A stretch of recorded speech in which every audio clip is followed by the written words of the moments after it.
Doctor, can you talk about vitamin D and how that relates to possibly cancer prevention? Vitamin D, if you decide what's a low vitamin D level in your body, uh, if you're low in vitamin D according to conventional levels, which I think are far too conservative, Mm. but if you're low in vitamin D, the statistic that seems to come around are 55% increase in cancer and 50 some percent increase in death from all causes if you're low in vitamin D.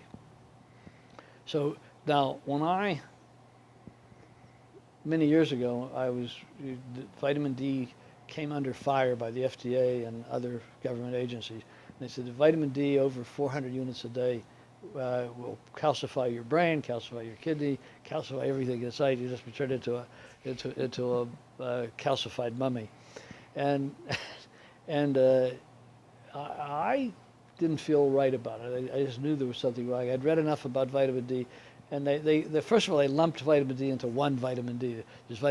They forgot to mention that there's vitamin D2, which is pretty toxic and not very effective, and there's vitamin D3, which has very low to zero toxicity, and is very effective. Mm-hmm.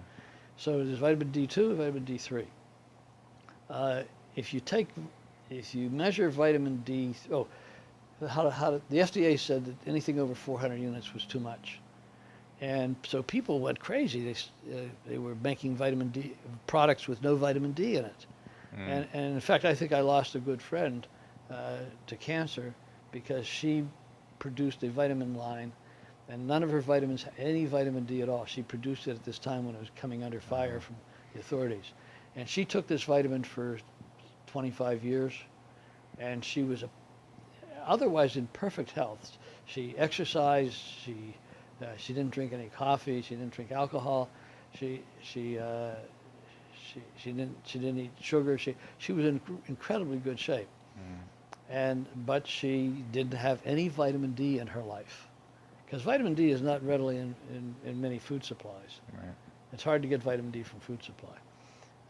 They do vitamin D enforced milk, but a lot of that is the vitamin D2, which is not very good. And so my friend, about 5 years ago, she came down with pancreatic cancer. She was in her late 60s. It wasn't unusual statistically, but given her lifestyle and the way she took care of herself, she should not have come down with cancer. And I tend to blame the vitamin D levels. Now, in those days, vitamin D level was considered low if it was below 20. Now it's been raised to 30. Most of the experts and smart people that I see evaluating vitamin D say it should be at least 60, probably 80, and maybe 100. You know the Baywatch babes, the bikini babes? I'm familiar. Yes, you watched that, huh? Well, I watched it a little. The Baywatch babes had vitamin D levels of 150. So you can get that much from natural sunlight. But vitamin D has been shown to be important in preventing colds, simple things, and preventing cancer, complex, dangerous things. And for years, we didn't get enough vitamin D. And I measure now in virtually every patient. And I learned that from Michael Hollick, who wrote a book called The UV Advantage. And his book about 6 or 7 years ago blew the whistle on the vitamin D mistake.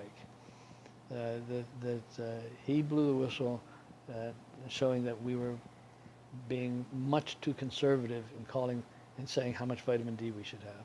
Okay. We should probably have at least 5,000 units a day Okay. of the good vitamin D, D3. D3. And you can find that out with a simple blood test, right, where your levels are? Yeah, there's a simple blood test.